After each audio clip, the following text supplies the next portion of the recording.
Heat checker. Cunningham. Get her ball. Get her ball. One more time. Cross. A logo again. Oh, no.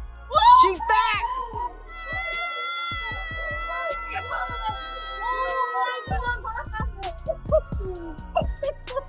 Oh my God! Dynamic This isn't real. player in the game. What?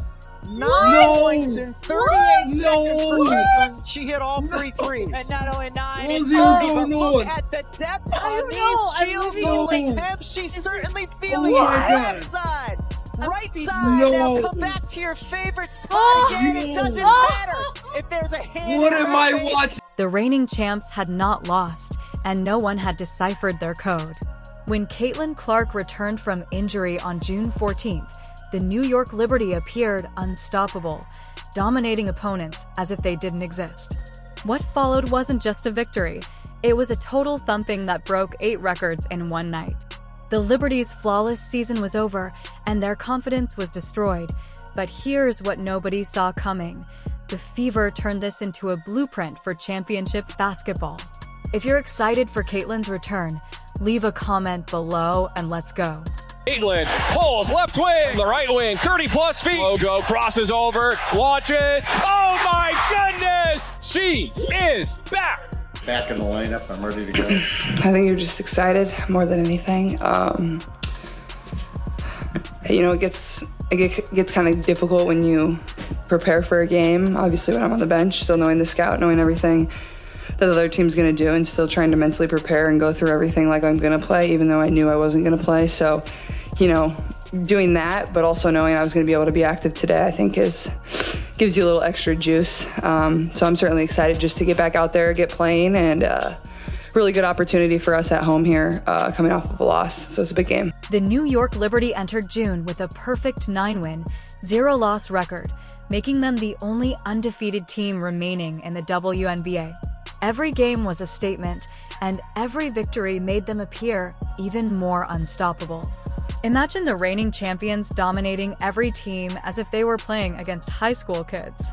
With a stifling defense that no team could overcome, the Liberty weren't just winning games, they were crushing opponents. Opponents would enter the stadium believing they had a shot. After 2 hours, they would appear bewildered and defeated, and Liberty's defense was like a wall of bricks that got stronger with each game. You played the Liberty. There was obviously a frustrating ending. What lessons can you take from that experience, and how can that be applied to this, even though I know obviously Liberty look a little different with 2 starters out? Yeah, I mean, I think certainly you take time and score situations, different versions of handling runs, offensively, defensively. Margin for error is small against a team like New York, and every play matters. Every time we send them to the free throw line matters. Every rebound matters. We can't afford to have empty possessions on the offensive end of the floor. You've got to play your A game. The Liberty had an answer for everything. Their pick and roll offense was surgical, their defense was unrelenting, and their confidence was through the roof. Every team that faced them entered with confidence and left totally demoralized. Coaches spent hours creating plays. Players studied film until their eyes hurt, and nothing worked. Sarana Ionescu, in addition to enjoying successful seasons, Jonquil Jones and Brianna Stewart were dominating in ways that had you wondering if anyone could match them. Their skill level in basketball made other All-Stars look average. Jones protected the inside and made opposing centers look like children, while Stewart would score from anywhere on the court. Ionescu would make passes that shouldn't have been completed and make impossible shots. I think we continue to learn lessons from the first time we played them and from our last game against Atlanta. Every single day that we move forward. I think they're a different team. Certainly, we're going to be a different team having C and Sophie back on the floor.